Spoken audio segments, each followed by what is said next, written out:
على رسوله الكريم أما بعد قال الله تبارك وتعالى في الكلام المجيد أعوذ بالله السميع العليم من الشيطان الرجيم بسم الله الرحمن الرحيم الله لا إله إلا هو الحي القيوم اللہ لا الہ نہیں ہے کوئی معبود الا ہو مگر وہی الحی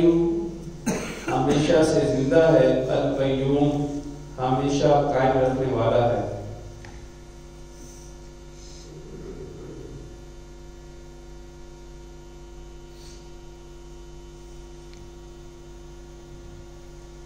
سیدنا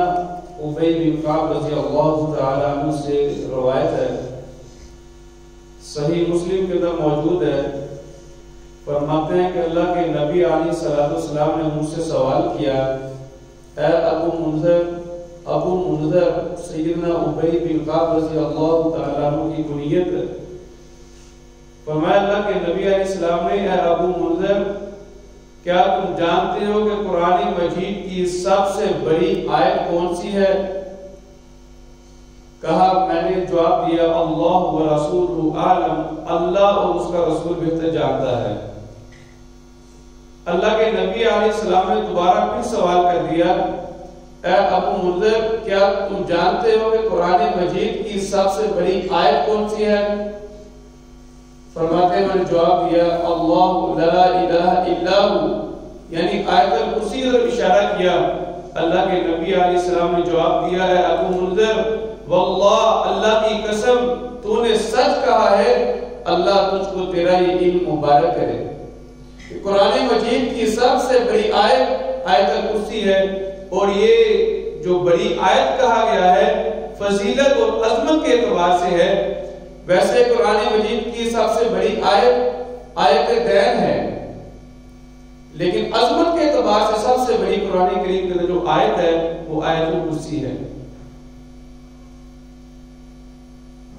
اسی طرح سے بخاری کے اندر موجود ہے یہ لمبا واقعہ ہے سیدنا ابو ہریرہ رضی اللہ تعالیٰ عنہ کی اللہ کے نبی علیہ السلام نے ڈیوٹی لگائی کہ زکوٰۃ الفطر کی نگرانی کریں اس کی حفاظت کریں 3 دن مسلسل ایک آدمی آتا رہا وہاں سے مال چوری کرنے کی کوشش کرتا رہا پھر گرفتار ہو جاتا منتیں سماجتیں کرتا حضرت ابو ہریرہ رضی اللہ تعالیٰ عنہ اس کو چھوڑ دیتے تیسرا دن آیا اس نے جب چوری کرنے کی کوشش کی حضرت ابو ہریرہ رضی اللہ تعالیٰ عنہ نے اس کو گرفتار کر دیا اب کی بار وہ کہنے لگا کہ میں آپ کو ایک ایسی چیز بتاتا ہوں جو آپ نے پہلے کبھی نہیں سنی ہوگی ایسی بات بتاتا ہوں جو پہلے کبھی نہ سنی ہوگی اس بات کے بدلے میں آپ مجھ کو رہا کر دیجئے اس وقت اس چور نے یہ بات کہی کہ آپ آیت الکرسی کی تلاوت کیا کریں ہر رات آیت الکرسی کی تلاوت کیا کریں صبح تک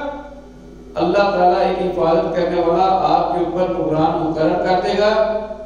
آپ کے پاس کسی قسم کا کوئی چور نہیں آئے گا صبح میں اللہ کے نبی علیہ السلام نے پوچھا ابو ہریرہ تیرے اس قیدی کا کیا بنا فرمایا اللہ کے نبی اس آدمی نے مجھے یہ آیت بتائی آیت الکرسی بتائی کہ یہ آیت کی تلاوت کیا کر اللہ تعالیٰ تیری حفاظت کرے گا کوئی چور تیرے پاس نہیں آئے گا اللہ کے نبی علیہ السلام نے جواب دیا اے ابو ہریرہ وہ آدمی شیطان ہے جھوٹا بولتا ہے لیکن یہ بات اس نے سچ کہی ہے فرمایا سب سے بڑا جھوٹا ہے مگر یہ بات اس نے سچ کہی ہے اور یہاں پر اللہ کے نبی علیہ السلام نے اس آیت الکرسی کا جو نام ہے اس آیت کا نام آیت الکرسی اس کی بھی تصدیق کی کہ اس آیت کا نام آیت الکرسی ہے اسی طرح حضرت ابو امامہ رضی اللہ تعالیٰ عنہ بیان کرتے ہیں کہ اللہ کے نبی علیہ السلام نے فرمایا کہ جس آدمی نے ہر نماز کے بعد ہر فرض نماز کے بعد جس آدمی نے ہر فرض نماز کے بعد آیت الکرسی کی تلاوت کی اس آدمی کو جنت میں جانے کے لیے سوائے موت کے کوئی اور چیز نہیں روک سکتی یعنی موت ہی ہے اس کی جنت میں جانے میں رکاوٹ ہے جو ہی موت آئے گی وہ اللہ کی توفیق سے ڈائریکٹ جنت میں چلا جائے گا۔ تو یہ فضیلت اس آیت الکرسی کی اس وجہ سے ہے کہ یہاں پر اللہ رب العالمین نے اس انداز کے ساتھ توحید بیان کی ہے کہ قرآن مجید کی کسی اور آیت کے اندر اس انداز سے اللہ کی توحید بیان نہیں کی گئی۔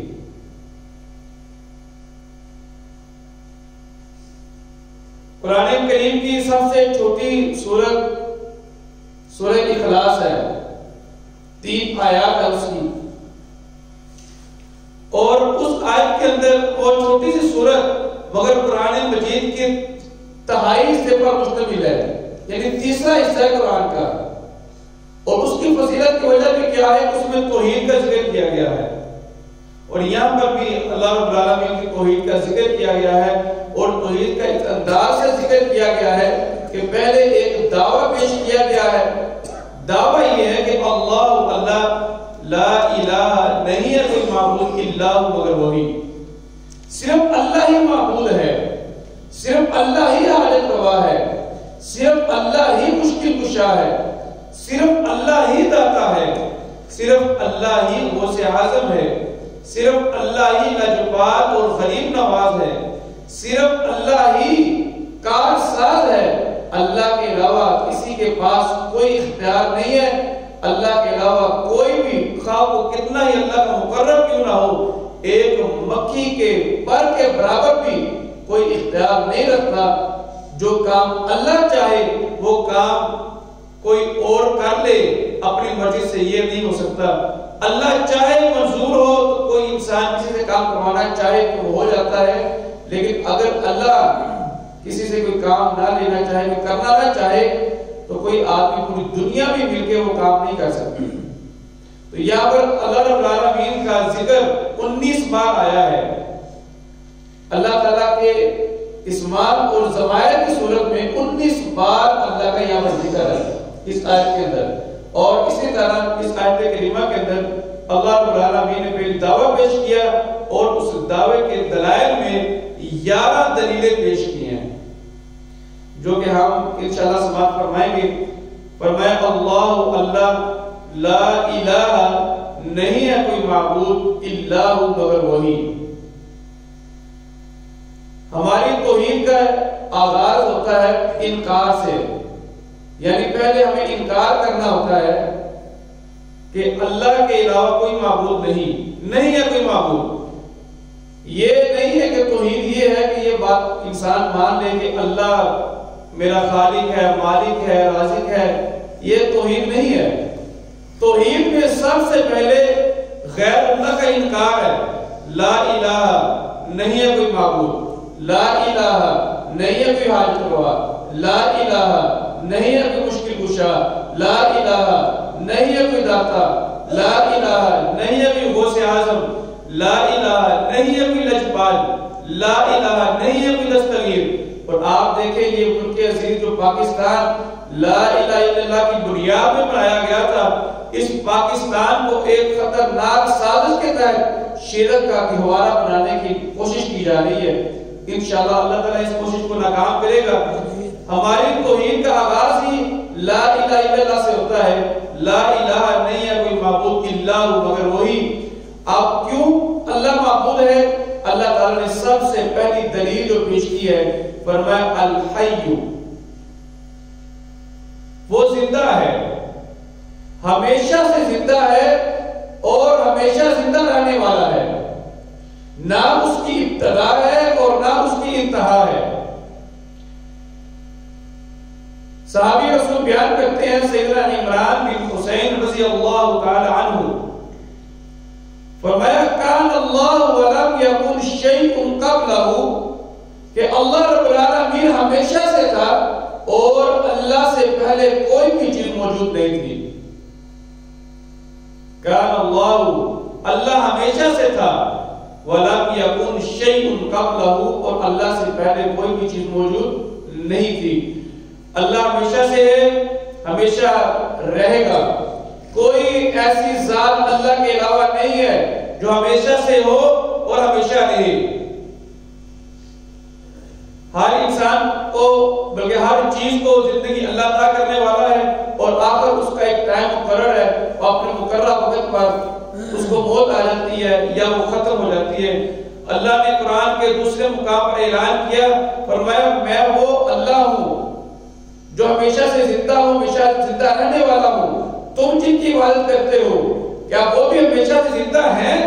یا آیا ہمیشہ زندہ رہنے والے ہیں؟ نہیں، ایک نہ ایک وقت آئے گا وہ دنیا سے چلے جائیں گے، موت کی آغوش میں آ جائیں گے۔ فرمایا اس لیے وہ اس قابل نہیں ہے کہ ان کی عبادت کی جائے یا ان کو معبود بنایا جائے۔ پہلی دلیل دی الحی، ہمیشہ سے زندہ ہے، ہمیشہ زندہ رہنے والا ہے۔ القیوم، قیوم کا ایک معنی تو یہ ہے کہ وہ ذات جو بغیر کسی کے سہارے اپنے آپ کو قائم رکھے۔ دوسرا معنی یہ ہے القیوم، جو قائم رکھنے والی ہے، پوری دنیا کو قائم رکھنے والی ذات اللہ کی ہے۔ جو پہلا معنی میں نے آپ کے سامنے کیا ہے، جو بغیر سہارے کے خود کو قائم رکھے، یہ اللہ کے علاوہ کسی اور کا وصف نہیں ہے۔ یعنی آپ انسان دیکھنے کا کتنا ہی بڑا کیوں نہ ہو، انسان کے دل کی دھڑکن، اس کے سانس کی آمد و رفت، اس کی پیشاب کا نظام سارا، اسی طرح اس کا زندگی اور موت، آپ نیند دیکھ لیں، نیند اور بیداری بھی انسان کے اختیار میں نہیں ہے۔ کوئی چیز بھی انسان کے اپنے اختیار میں نہیں ہے جو جس کی بنا پر انسان یہ کہ میں اپنے کو قائم رکھ سکتا ہوں۔ یعنی انسان ایک لمحے کے لیے بھی کسی کے سہارے کے بغیر، اللہ کے قائم رکھنے کے بغیر ان کو قائم نہیں رکھ سکتا۔ ایک لمحہ نہیں گزرتا کہ انسان موت کی آغوش میں چلا جاتا ہے۔ تو فرمایا القیوم، وہ اللہ ایسی ذات ہے جو بغیر کسی سہارے کے اپنے آپ کو قائم رکھی ہوئی ہے۔ اور پھر القیوم، پوری کائنات کو قائم رکھنے والی ذات بھی اللہ کی ہے۔ اللہ کے علاوہ کوئی ایسا نہیں جو کائنات کو قائم رکھے یا اس میں کوئی یہ سمجھے کہ کسی اور کا بھی کوئی ذرہ برابر بھی اختیار ہے۔ فرمایا ایسی کوئی بات نہیں ہے۔ یہ دو دلیلیں یہاں پر آپ نے سماعت فرمائی، ایک الحی اور دوسرا القیوم۔ باقی اس کے علاوہ 9 دلیلیں ہیں، وہ انشاءاللہ ہم کل کے سبق میں دیکھیں گے۔ فرمایا اللہ، اللہ، لا الہ، نہیں ہے کوئی معبود، الا ہو، مگر وہی، الحی، ہمیشہ سے زندہ ہے، ہمیشہ زندہ رہنے والا ہے، القیوم، قائم رکھنے والا ہے۔ روایت کر لیجئے، اللہ